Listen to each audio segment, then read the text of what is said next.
Good afternoon to all of you, and this is the last day of training program, and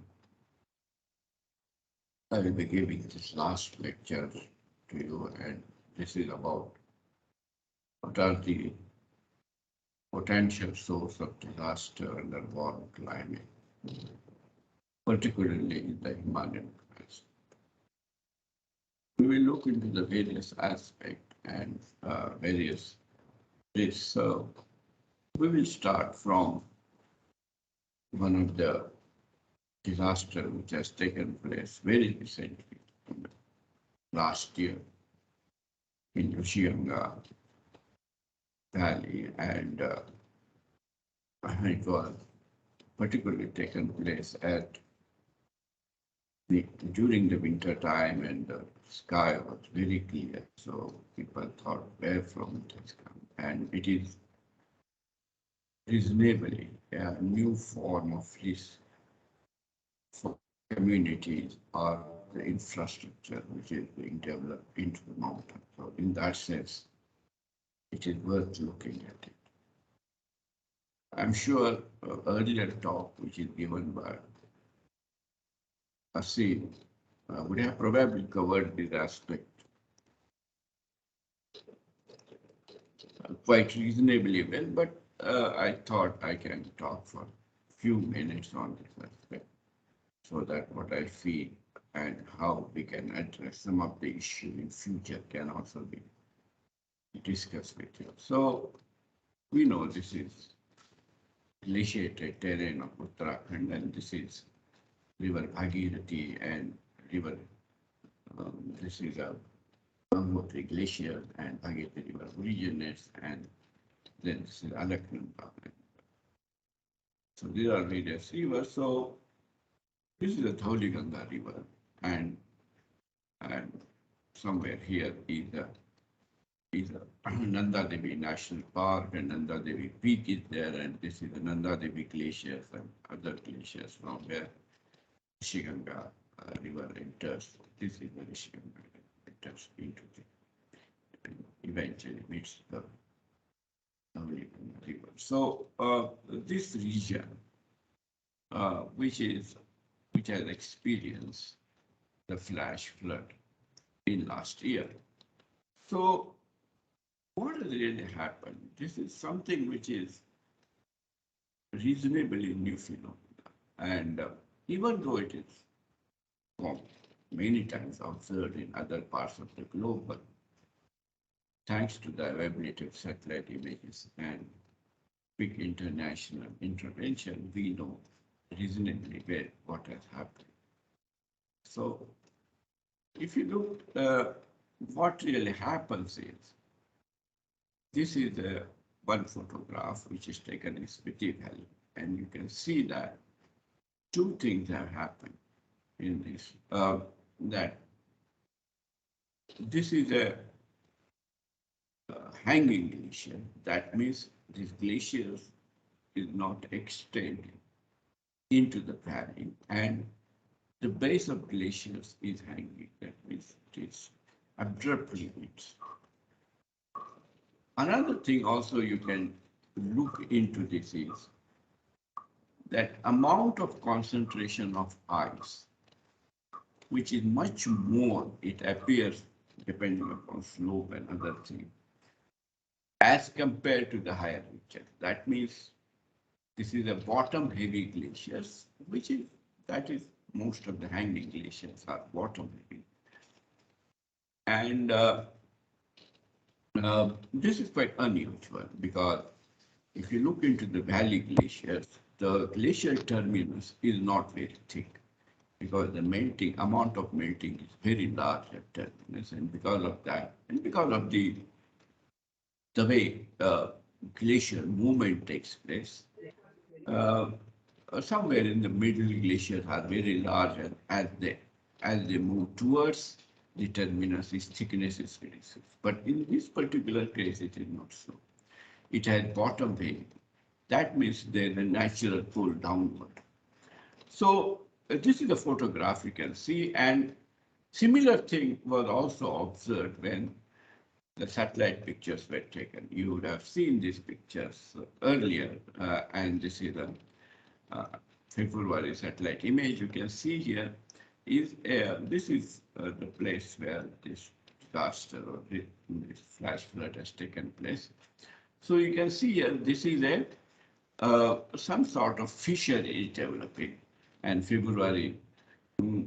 Uh, so you can see that this is a fissure which you can see here, and within couple of days, this fissure has gone down, and this entire patch has fallen down.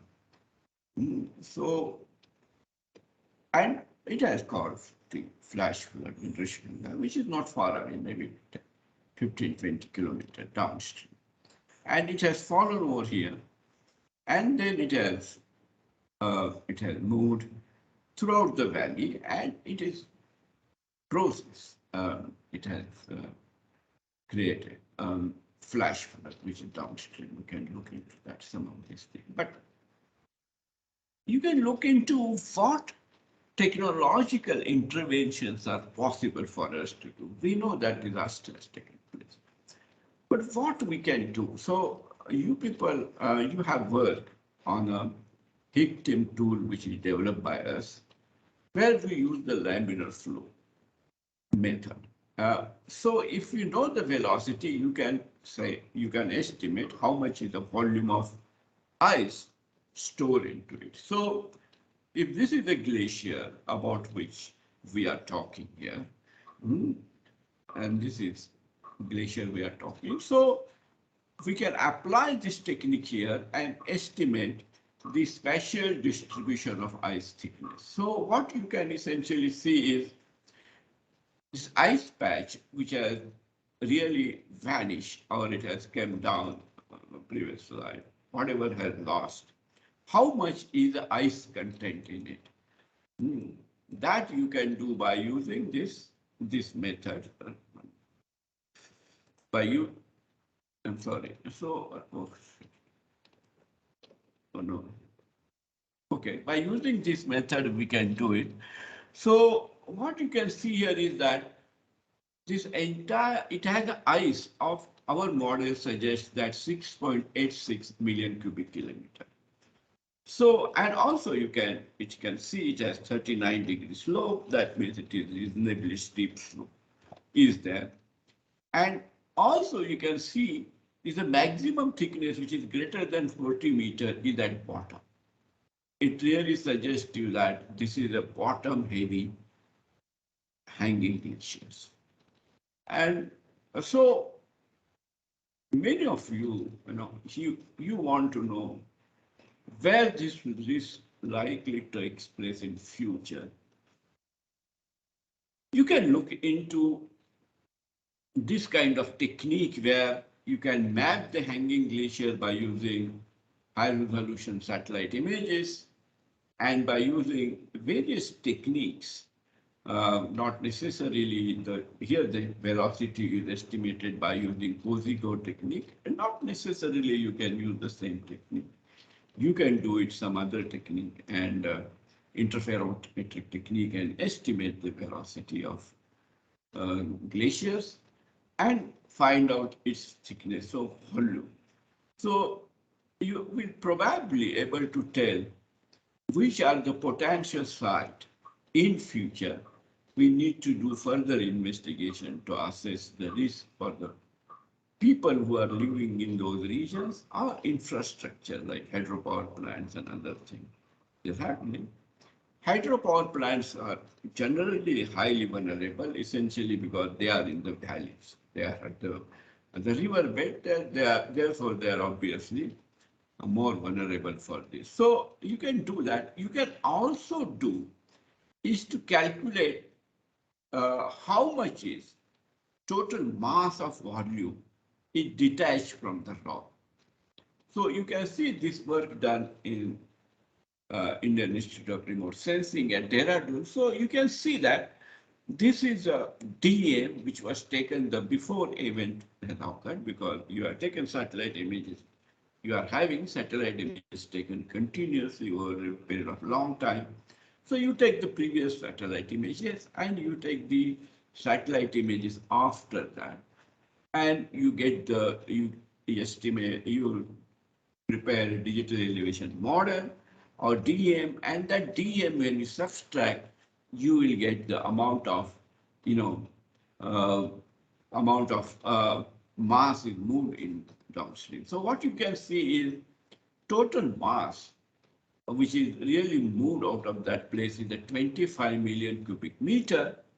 And out of that, how much is around 7 million cubic meter is of, so around 25 to 30% is total ice in it, and remaining was the rock. So you can imagine that when the ice and rock, when they mix together, which is around 25 to 30, 1/3 is approximately ice and 2/3 is approximately rock. When they mix and when they are fallen at the height of 1 kilometer, obviously some liquefaction has taken place and causing huge mud flow into the downstream. It can also, when it has taken place, and it can also deposit debris on its side, and it can create a temporary lakes, and some of these lakes you need to have look into that. And there are other issues in the mountains which takes place are related to the avalanches. We have seen this slide that there are various avalanches takes place into the mountain, and particularly now because there's a huge manpower stays there in winter time, and therefore all such locations are vulnerable for that. So there are various types of avalanches you can see. We have seen this Cornish picture previously, and because of the formation of Cornish, there will be an avalanche which is.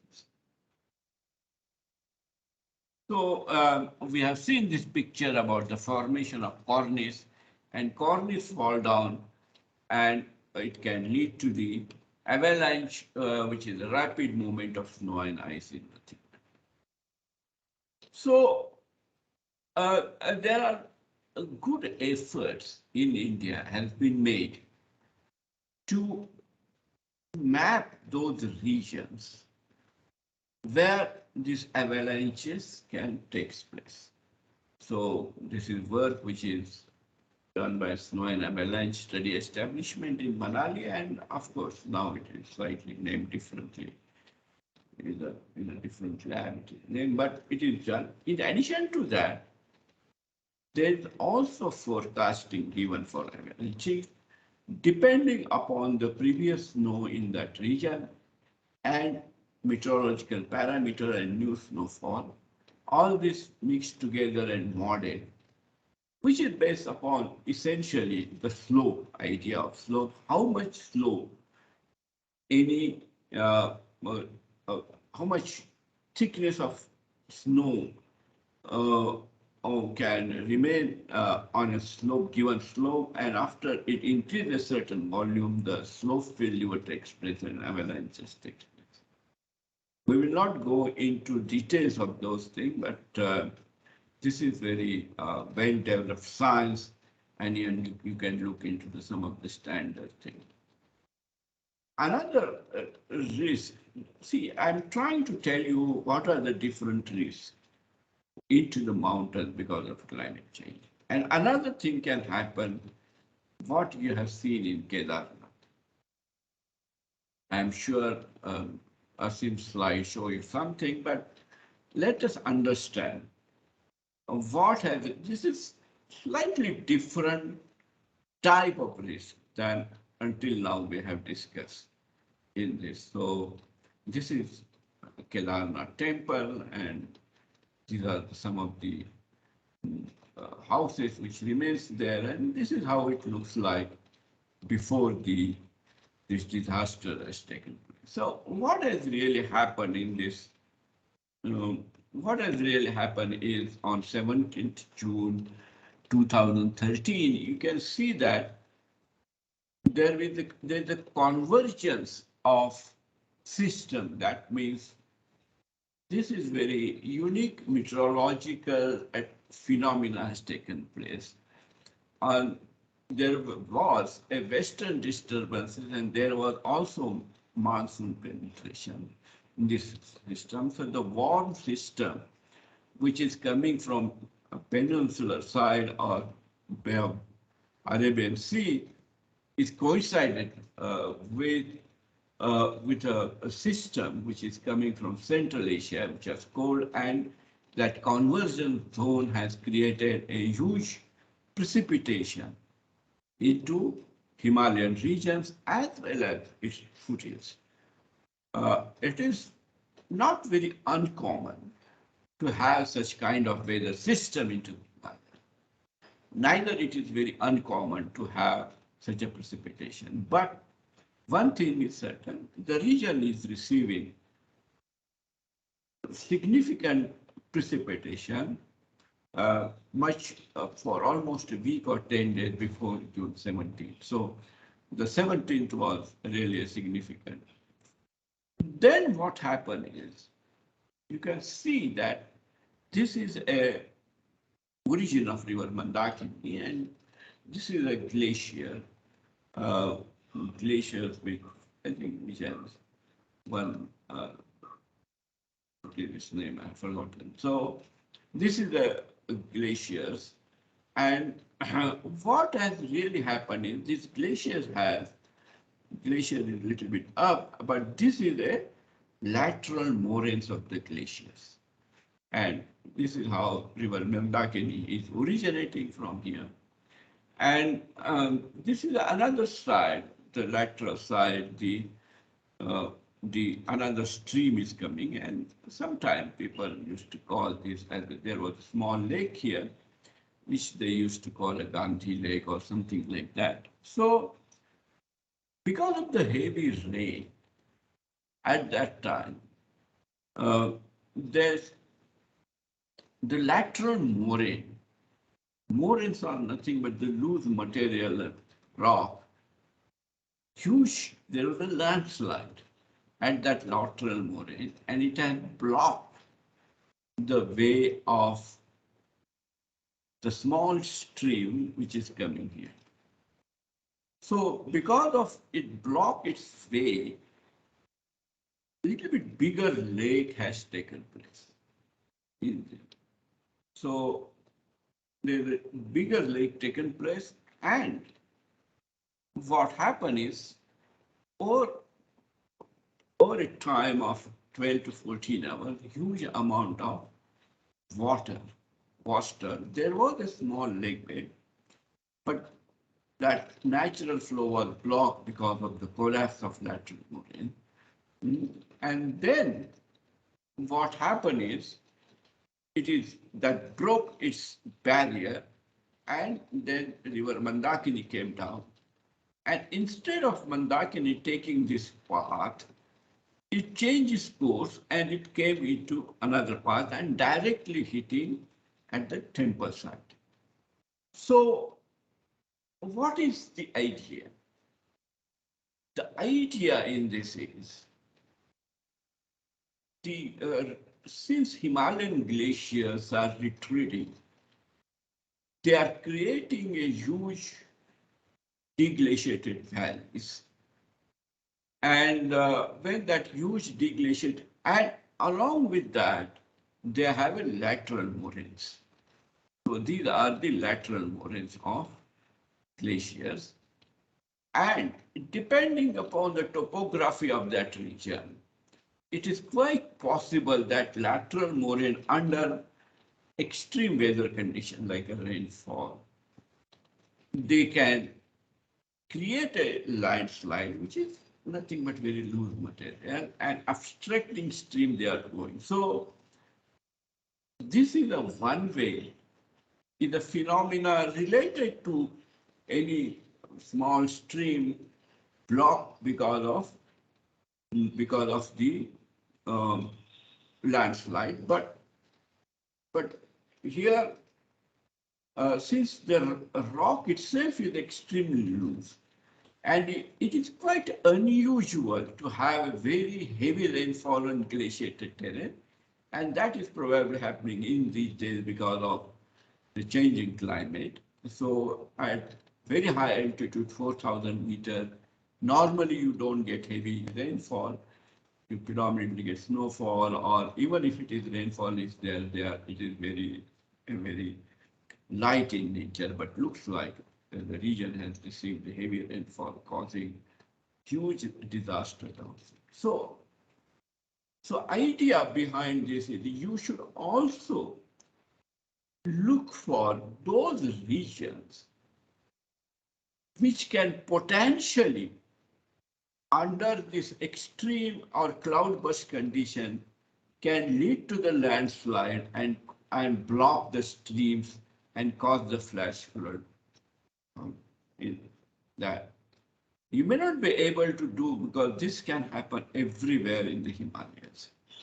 So you may not be able to do everywhere, but at least you should have detailed mapping of regions which are sensitive, and whether you want to protect people who are staying there, or the religious places where a lot of people are likely to go, and where there is to be, or if there is any infrastructure because of some other reason is there, we want to protect it. So it is important for us to understand the potential sites where such thing can happen.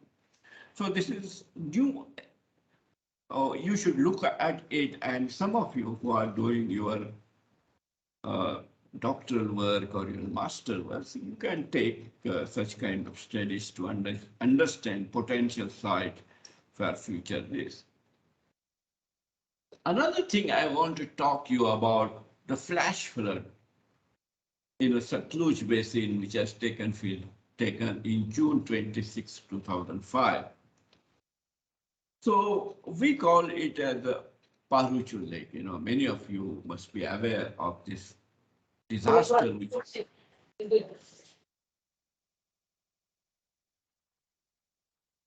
Many of you are familiar with if this risk. If they are not there, this is because this is the Spiti River, which is in India, and this is the Paruchi River, which is in China, and they meet and then eventually comes out in Satluj. So at the confluence is where Indian border is predominantly there. And you can see a red mark over here where this is a lake, which people thought. So you can really understand that this is a small lake is there, which is there. And this is this lake if you put into very high resolution satellite images. So idea in this is that this, as this Paruchi River comes out, here is a gorge and a Paruchi River, and there is a landslide over here, blocking this and making it bigger area. So that is why when it bursts, when the landslide bursts, leading into the flash flood. That's the idea, and that is on that basis there is a lot of analysis was done.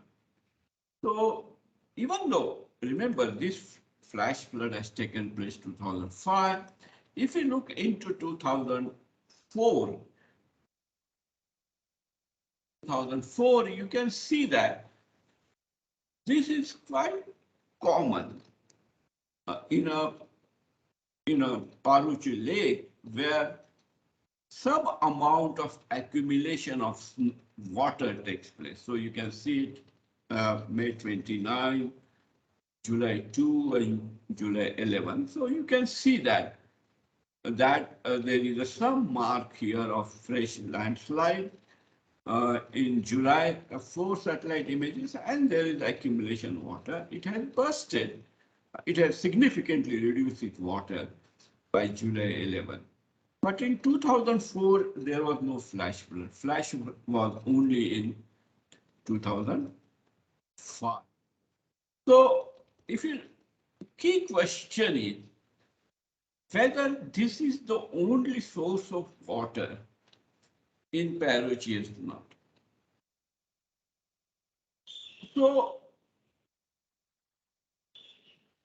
it is, if we look into some of the work which is done by people, whether NRSC and Himachal Pradesh Science and Technology Department, they have carried out a lot of work to understand.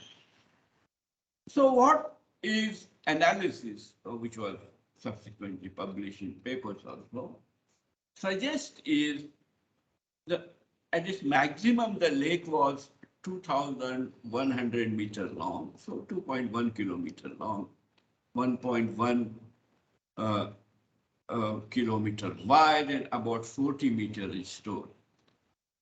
So it has stored approximately 64 million cubic meters of water into this. But when the incoming water was measured at Bhakra Reservoir, additional incoming water, which is normally enters into the Bhakra from SATLUJ, is of 1,060 million cubic meters.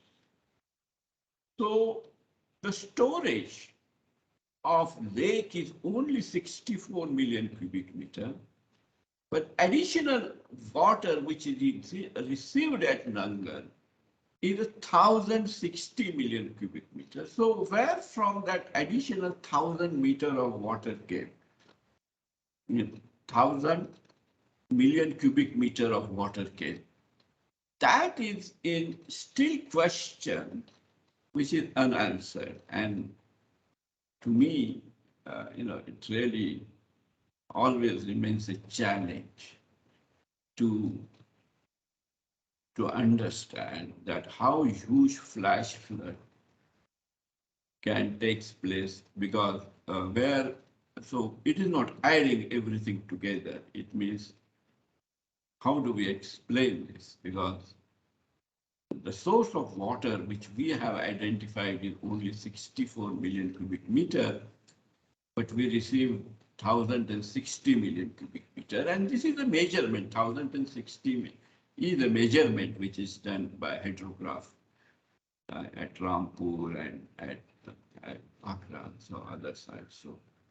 So that is still mystery. And we need to work to understand what is really happening into the cryosphere region. And therefore we need to work on it. So one possible idea to resolve some of these issues is look into the underground storage of water. Underground means, doesn't mean below the glacier. That is one obvious source. There could be multiple sources, I'm saying. One potential source could be a underground below the ice there. So you know that this is the HIGTHIM tool which you have used. It can predict glacier lake location and volume. This is done in other basin, but you can do it in other basin and see if there's any disturbance on the glacier at that time. That means, suppose you have a condition here, such glacier is there. This is a Nanda Devi Glacier. And you have certain substantial amount of water below the surface, and because of the historical erosional region, if there is a cavity which is substantially below, and if that water, because of some hydrostatic pressure development, has to come out of this glacial body, it means this region will be definitely disturbed, and there will be cracks, there will be disturbed. So you can look for such a clue that whether uh, such thing can happen in those regions or not. So that could be one way of looking at it.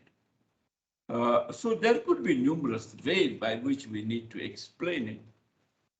So we already know that in addition to such a risk, there is also significant risk in mountain takes place because of the formation of moraine dam lakes or glacial lakes in a broader sense, if we say, can form. This is a Tulangi Glacier Lake in Nepal. You can see how huge this lake has formed.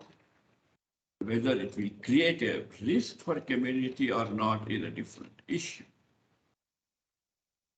So the recent work which is done by NRSC clearly suggests that they have carried out glacier lake inventory in Indus basin, and it clearly suggests that there is a huge or there are a large number of glacial lakes are there, and you can see its inventory. It is almost 96 in Bias, 397 in Chenab, 1,000 Gilgit, Indus Middle, Indus Upper, Jhelum, Ravi. So many of them are very small, and some of them are really large. But having said that, as glaciers start retreating in more and more, we are likely to get in new lakes, and it is also possible that expansion of lakes will also take place. And we have seen this in Alaknanda Valley. This picture Ashim has probably shown you that how this new lakes will be formed. And you have also seen this idea that how you are going to estimate volume of this lake. So you have done this exercise. So even though I have not talked more detail about this slide, but I'm sure some people would I talk to you about that. So idea in this is simply get the surface velocity, delineate glacier flow line, then use along the flow line, you apply the laminar flow equation, which depends upon surface velocity and slope, and then get the spatial distribution of thickness. You get the DEM, digital elevation model, by which you get the surface elevation of glacier, subtract surface thickness from surface elevation, you get the bed topography. You then estimate the lateral moraine layer, integrate that lateral moraine in the bed topography, and you get the old deepening. You take the historical data for some glaciers and validate it, and at the end you will get the extent and volume of lake. So this, probably you would have done the exercise, but this is what is idea behind this. And you can do this work, and you have seen this HIGTHIM. I will not go there, but I would like to have a little bit more take on what work which is done in South Lhonak Glacier. So this is a very interesting story because how science can benefit the community, but if you remove I from science, how those solutions will be deceiving. So let us look into the bright side of this story. What it means is there's a lot of investigation is done. Where there was a special committee formed by the government of India to study this lake. So we have used different techniques to estimate. Let me see what flow is.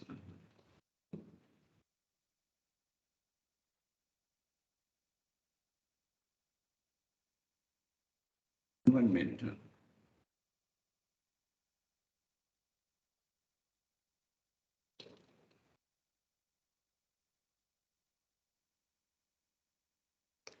So what essentially was done in this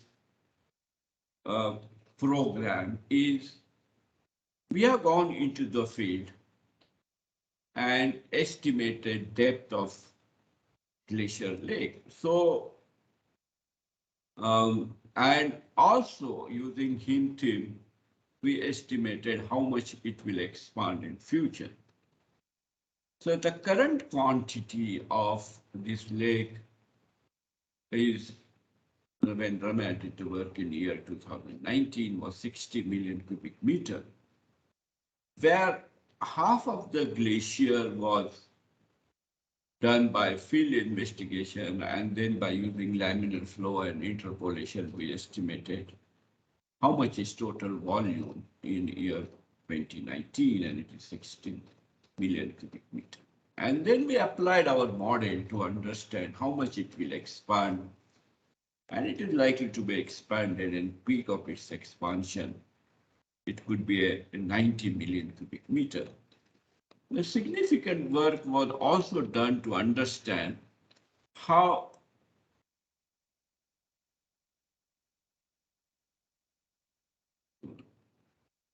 it is not working. You have seen some of these pictures where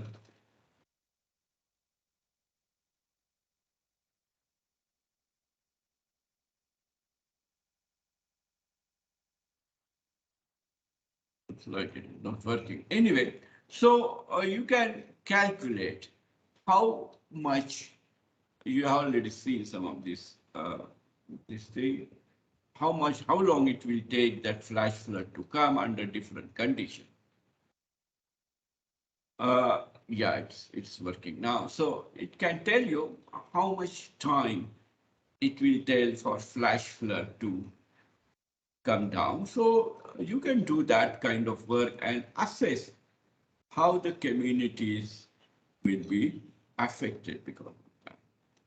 You can also do the work on vulnerability. That means you can do the intensity map, which Ashim has done. But there are 2-3 things have happened for which I don't think I have slide. Yeah, it is there. So what was done is this committee has proposed certain interventions.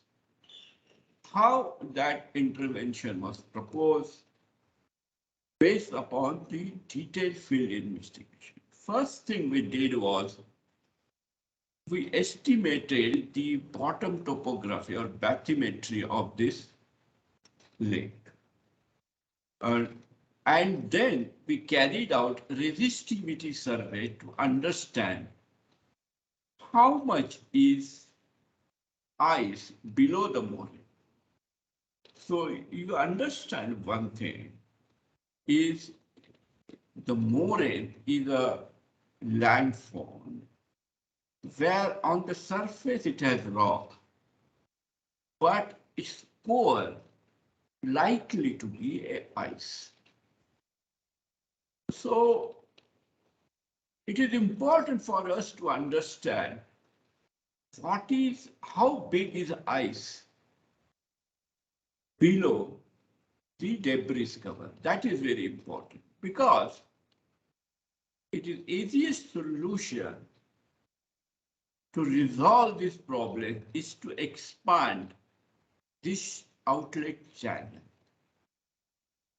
But we do not want to expand in such a way that water will percolate into the ice core part of moraine, and then it can melt and create a flash flood downstream. So that extent and mapping was done, and then we realized that there was not enough scope to expand the channel or make it deep into the channel. So we also done, so we suggested that we should have a siphoning system if we want to reduce the water. We have also done the avalanche surveys around this body. If you can look into this slide, all this region, we have done the avalanche survey to understand whether avalanches can reach up to the water body or not. So detailed investigation suggested that there are enough lateral moraines to avoid any large amount of incoming avalanches into the lake water. Therefore, this source was also significantly reduced. But when this proposal was given, when this report was finally given, this was submitted to Chief Minister's Office and the National Disaster Development Authority. All people were given. They decided to put some, you can see here, this siphoning system so water can do it. But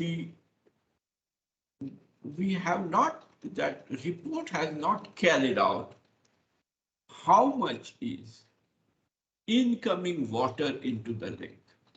What it means is, if you look into the picture, I don't know whether in this, there is also a small, this is South Lhonak Lake, there is a North Lhonak Glacier Lake is also there.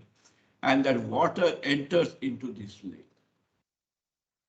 So if you really want to de-water this lake, you should have carried out detailed hydrological investigation of this region, and your capacity of siphoning should be higher than incoming water.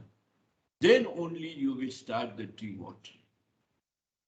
So that work was not done. So even though this was working for some time, quickly people realized that siphoning system was working for some time.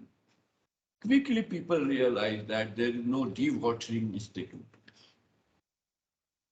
So that is how that experiment has really failed, essentially because when it comes to the end, somehow the eye was removed from the science, and that is how end result was not as desirable as should have been. But it has gone into the different cycle. What it means is then people decided to have an early warning system because they realized that dewatering is going to be a very difficult task. So now Swiss government is developing early warning system. This is a good idea, but not necessarily ultimate solution. Ultimate solution is to remove the risk for the people. That means we have to remove the water as much as we can, or up to an extent where its risk will be minimized. So remember one thing, when you are going to do various things, there should not be any compromise in science, because at the last mile, science is very important. So with these things, I would like to stop here, and there are various issues we have discussed. Some of those issues we have discussed yesterday also. So if there are any questions, I can take it now.